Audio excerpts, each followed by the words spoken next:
Salut à tous, c'est Antoine. Ça faisait un petit bout que je n'avais pas fait de décompte. Aujourd'hui, je me lance avec le groupe que je considère emblématique du punk rock des années 90. Autant pour les années 70, je vais penser aux Ramones. Pour les années 90, je pense à Pennywise. Pourquoi? Parce que c'est un groupe qui n'a absolument pas dérogé de son style. Il y en a qui leur font le reproche que ça sonne tout le temps pareil, puis je peux comprendre. C'est vrai que il n'y a pas eu beaucoup d'expérimentation, là. Mais en même temps, je pense que le groupe lui-même en fait une fierté d'être resté fidèle à son style. Pennywise, c'est vraiment le punk rock à sa plus simple expression.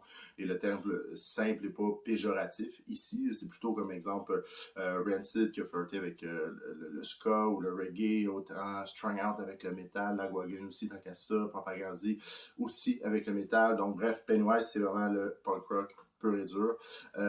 Ils ont 12 albums. Pour moi je considère qu'il y en a 11, mais le groupe lui-même considère l'album Yesterday comme étant un album. Alors, je suis qui pour m'obstiner avec eux? Je le vois plus comme une espèce de compilation B-side, vu que c'était un album pour rendre hommage à leur ancien bassiste Jason Matthew-Turr. C'était des chansons qu'ils avaient composées, qu'ils n'avaient pas fait les albums par le passé. J'imagine que pour les amis, la famille, ça devait être super touchant, puis c'est le fun qu'il l'ait fait. Mais bon, moi, comme étant une personne de l'extérieur, je connais pas personnellement ces gens-là. J'écoute la musique pour ce qu'elle est, sans nécessairement prendre en considération le contexte, que c'était l'ami d'eux, puis bon, oui, il est décédé, tout ça.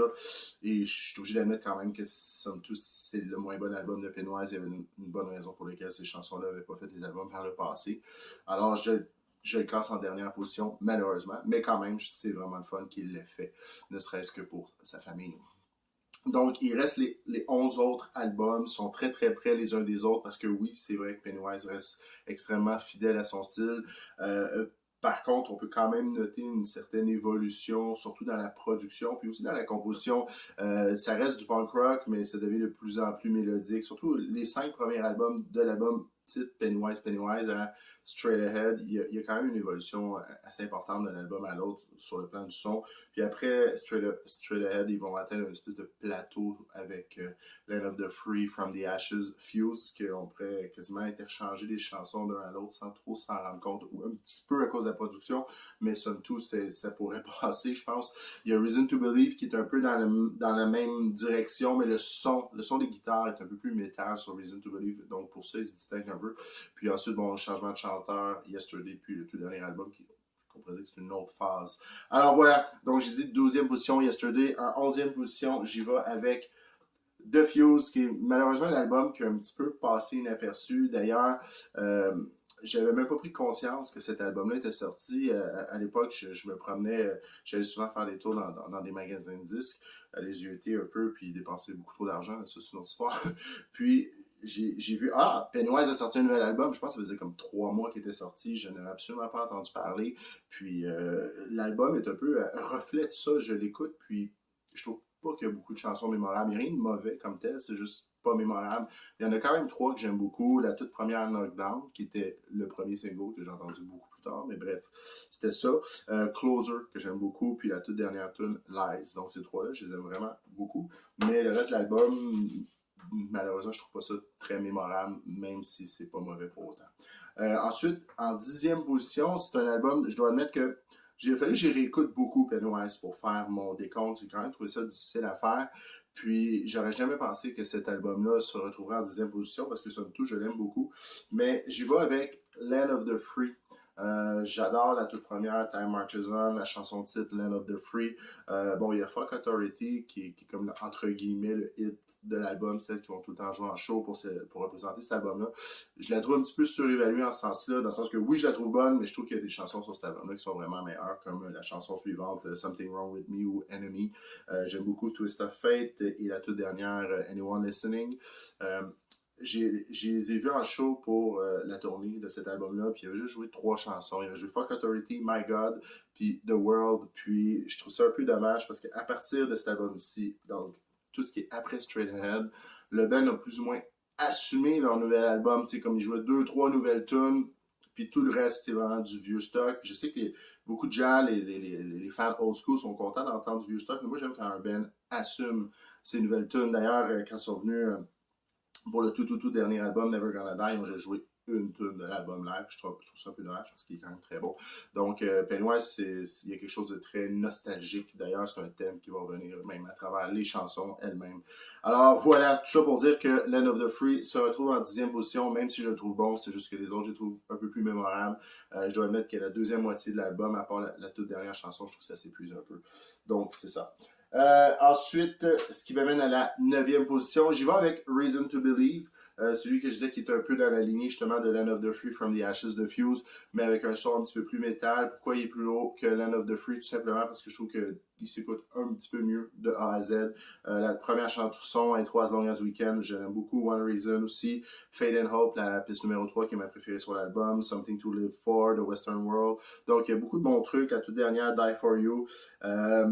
J'ai entendu dire, j'ai lu, je sais pas si mes sources sont fiables, mais parce que à part le tout premier album, les crédits dans les chansons de Pennywise, tout est marqué paroles et musique par Pennywise, mais j'ai entendu dire que sur cet album-là, le bassiste Randy Bradbury avait beaucoup contribué à la composition. Évidemment, on se doute que même si c'est marqué paroles et musique Pennywise, il y a certaines chansons qu'il y a des membres un petit peu plus impliqués que d'autres, c'est juste que les autres qui ont décidé de faire ça très simple, ce qui va un peu aussi avec le mouvement et la mentalité punk rock. Mais à ce qui paraît, le bassiste a beaucoup participé à celui-là, mais je suis pas sûr à 100% que mon information est véridique, donc je le mentionne plus à titre anecdotique. Voilà, ce qui m'amène à la 8e position, donc le tout dernier album, Never Gonna Die, très bon. On garde le style mélodique des derniers albums, mais on retourne avec une certaine énergie un peu plus rapide des premiers albums. En réalité, je dis on retourne, c'est plus ou moins vrai parce que All or Nothing faisait déjà ça, mais avec Jim à la voix, mettons. Donc, quand je les ai vus en show, la seule chanson qu'ils ont jouée, c'est Live While You Can, et je sais que dans d'autres shows, ils ont joué Keep Moving On. Donc, la piste 3 et 4, c'est les deux seules chansons qui ont été jouées live pour cet album-là. Je trouve ça vraiment dommage parce qu'il y a vraiment beaucoup de bonnes chansons, dont la chanson titre, la toute première. She Said, même chose pour Goodbye, Bad Time, Won't Give Up the Fight. Il aurait vraiment pu en jouer plus, mais bon, là, c'est de savoir est-ce que le groupe est encore intéressé à jouer son nouveau stock ou c'est vraiment juste pour faire plaisir aux fans qui veulent entendre les chansons old school, je ne sais pas, mais la question se pose. Moi, je pense qu'ils pourraient fièrement jouer plus de nouvelles tunes. Juste une tune par show. Il y en a deux en tout, même pas dans le même show. En tout cas, bref. Tout ça pour dire que moi, je trouve que c'est un bon album. Ça écoute super bien. C'est l'album de Pennywise que j'écoute le plus de ces temps-ci parce que, bon, c'est encore le dernier, même si c'est plus si nouveau que ça. Puis, voilà, il est en 8e position.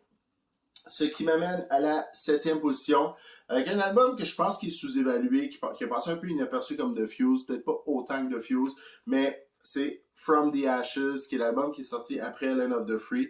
Je disais justement que Land of the Free, From the Ashes, puis The Fuse, c'est trois albums que les chansons pourraient quasiment être interchangeables. Je maintiens mon point, mais somme toute, celui que je préfère à la production, qui a plus de bonnes chansons, selon moi, c'est From the Ashes. La toute première, Now I Know, je l'adore. God Save the USA, c'est une de mes chansons préférées de Pennywise. Il y a la chanson Yesterday, qui est celle qu'ils vont jouer une fois de temps en temps live pour cet album-là, qui est hyper nostalgique, à ne pas confondre justement avec l'album Yesterday. Yesterday qui est peut-être une chanson un petit peu plus accessible aussi, qui a même passé un peu à la radio, dans certaines radios. Sinon, j'aime bien This Is Only a Test, Falling Down, Something To, qui avait joué live aussi lors de la tournée de cet album-là. Bref, un très bon album, je pense que ça vaut la peine d'y retourner, surtout pour ceux qui ont bien aimé Land of the Free. From the Ashes est vraiment dans la même lignée, un petit peu meilleur, selon moi. Ensuite, donc là, il m'en reste 6, donc la 6e position. Je vais faire probablement un blasphème pour certains, mais moi je vais avec le tout premier album, Pennywise. Oui, c'est vraiment old school punk rock des années 90. Il est super bon, il est vraiment énergique. C'est probablement l'album le plus énergique de Pennywise. Je suis toujours pas tanné d'écouter Wouldn't Be Nice, Living for Today. Bon, la chanson titre Pennywise, Homeless, Open Door, No Reason Why. J'adore. Bon, il y a la première version de Brohim sur celle-là, même si bon, elle est moins bonne que la version live, qu'on se le dise, mais bon, c'était la version originale. Puis à l'époque, il chantait pas Jason Matthews parce qu'il était encore en vie. Puis c'est lui d'ailleurs qui a écrit la chanson, d'où le fait qu'il ait fait Brohim Tribute par après. Bref, c'est un album qui s'écoute super bien de A à Z, mais les albums que j'ai pas mentionnés encore, somme toute, je considère quand même qu'ils sont supérieurs à celui-ci. Mais c'est un classique et encore, si vous allez voir Pennywise en show, c'est souvent l'album qui domine le setlist. Voilà. 5e position, un autre classique.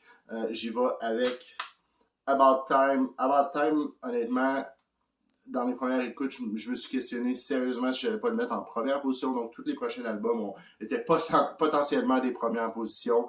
About Time, je le trouve bon de A à Z. C'est juste qu'en termes de chansons mémorables, ceux que j'ai pas nommé encore, je considère qu'ils en ont un petit peu plus. Mais somme toute, Peaceful Day, Perfect People, Every Single Day, j'ai trouvé incroyable. J'adore la tune Not Far Away, Killing Time. Il y a Same Old Story dessus qui est un classique aussi. C'est un très bon album. Il y a 12 pistes, je trouve ça cool. On se perd pas trop. Des fois, ils en mettent un peu trop. D'ailleurs, le prochain album, c'est vraiment beaucoup de chansons. Pour ceux qui connaissent Pennywise vont savoir c'est lequel. Celui-là, 12 tunes et 12 sont bonnes. Ça, je trouve ça très très cool. Mais bon, il fallait que je choisisse, puis c'est en 5e position qu'About Time se retrouve. Donc, 4e, il y en a qui l'auront deviné, c'est Straight Ahead. Il y a 17 chansons, puis je dois admettre que, oui, Pennywise, bon, les structures se ressemblent, couplet-refrain, bridge-refrain. Il y a certaines chansons, d'ailleurs, en réécoutant, je faisais un peu la chasse aux tunes qui n'avaient pas une structure pop, et oui, j'en ai trouvé quelques-unes, dont One Voice sur cet album-là, qui est ma préférée de l'album, et ce n'est pas parce qu'elle n'a pas une structure pop, là, parce que, bon, ça fait quand même couplet-refrain, bridge, puis une finale au lieu de retourner sur un refrain, là. Donc, c'est pas si loin que ça, mais bon, ça donne, c'est ma préférée sur l'album, mais c'est pas à cause de ça. Donc, tout ça pour dire que il y a 17 chansons, puis de garder l'intérêt autant à travers l'album sur 17 pistes, puis que j'ai trouvé quand même, somme toute, les 17 bonnes, il y en a des vraiment meilleures que d'autres. Je trouve que c'est quand même un tour de force là, pour un style comme celui de Pennywise aussi, qui est quand même relativement semblable d'une chanson à l'autre. Oui, bon, le tempo va diminuer un peu avec une chanson comme Alien ou Can't Take Anymore, Badge of Pride, mais somme toute, c'est très rapide, c'est du punk rock, mais c'est hyper mélodique. C'est surtout avec cet album-là qu'ils vont devenir le plus mélodique, des chansons comme Greed, My Own Country, Can't Believe It, etc.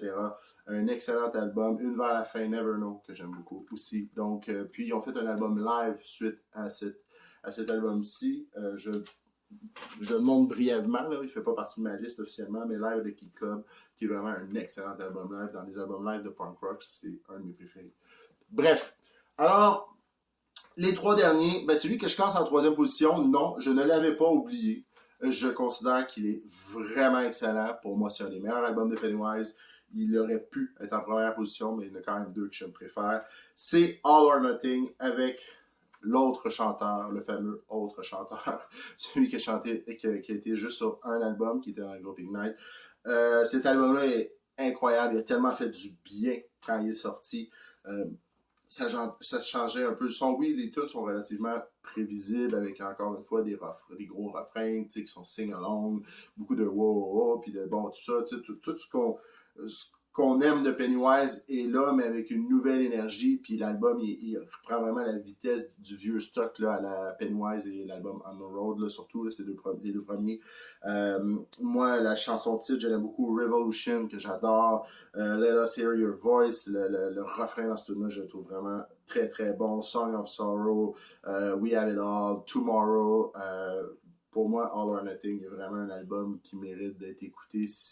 Au pire, si ça vous dérange que ce soit pas Jim qui chante, prenez-le pour ce qui est. C'est un album à part. C'est pas Pennywise, mais écoutez-le si vous aimez vraiment le punk rock, sing-along, énergique. Vraiment, il fait la job.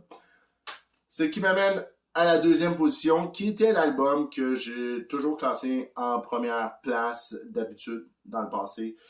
C'est l'album qui m'a le plus marqué de Pennywise en réalité, parce que c'est avec celui-là que j'ai découvert le groupe. J'y vais avec Full Circle, qui est un chef-d'œuvre du punk rock de A à Z, sur particulièrement les 3 premières tunes. C'est vraiment là, Fight Till You Die, Date with Destiny, puis Get Alive. Je pense que c'est les 3 meilleures premières tunes d'un album de Pennywise. Ça rentre au pas. C'est aussi The Society, qui est comme le hit de l'album, qui est artiste numéro 4, qui, je dois admettre, une des tunes que j'aime vraiment le moins sur l'album, mais bref.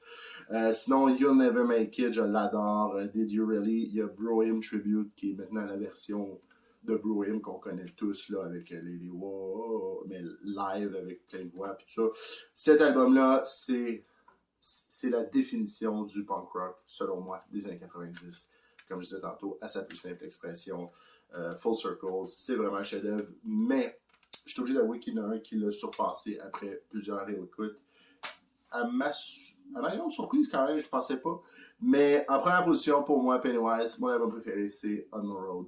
en réécoutant On the Road, je réalise qu'en quelque part, c'est un peu le mouton noir de Pennywise. Ben, il y a All or Nothing à cause du changement de chanteur, mais aussi en termes des compositions, de la variété que sur cet album-là, l'énergie, c'est l'album, je pense, qui est le moins, entre guillemets, pop de Pennywise. Euh, il y a tellement de trucs qui se passent sur On the Road, c'est à un certain point, il y a des chansons comme Vice, City is Burning, l'instrumentation est vraiment, vraiment cool. Je trouve qu'ils sont vraiment au top là, de leur, je dirais pas leur capacité, parce que je suis sûr que les musiciens sont très très bons, là, mais sur un enregistrement, j'ai l'impression que le groupe, comme ils disent en anglais, là, sont at the top of their game. Là. La chanson titre, On the Road, Homesick, Nothing, bon, Vice, City is Burning, ces trois tunes-là, j'adore vraiment là, les pistes 6, 7 et 8. Je trouve que l'album de A à Z, puis on dirait que il y a des chansons qui ont été composées à différentes périodes, là, peut-être que je me trompe. Il y a aussi que, bon, Randy Bradbury avait enregistré la bass, sauf sur 2 tunes, parce que, bon, il y a eu comme une période un peu nébuleuse dans Pennywise où Jason Matthews qui chantait au lieu de jouer de la bass. Puis là, sur cet album-là, il a juste enregistré la bass pour It's Up To Me, puis Try To Confirm, si je me trompe pas, mais je suis pas mal sûr qu'ils vont la faire. Donc, c'est un peu nébuleux. On a l'impression qu'il y a des chansons qui ont été composées à différentes époques, mais somme toute, sur l'album, ça donne un tout cohérent. Et selon moi, On the Road, c'est le meilleur album. La chanson titre, c'est la meilleure opener pour moi de Pennywise, même si j'adore vraiment beaucoup Fight Till You Die et Greed. Moi, On the Road, ça reste, c'est la meilleure opener, selon moi. Donc voilà, c'était mon décompte des albums de Pennywise. Encore une fois, c'est vraiment juste pour le fun de jaser avec des geeks de musique comme moi. Sur ce, en vous souhaitant une bonne journée. Merci.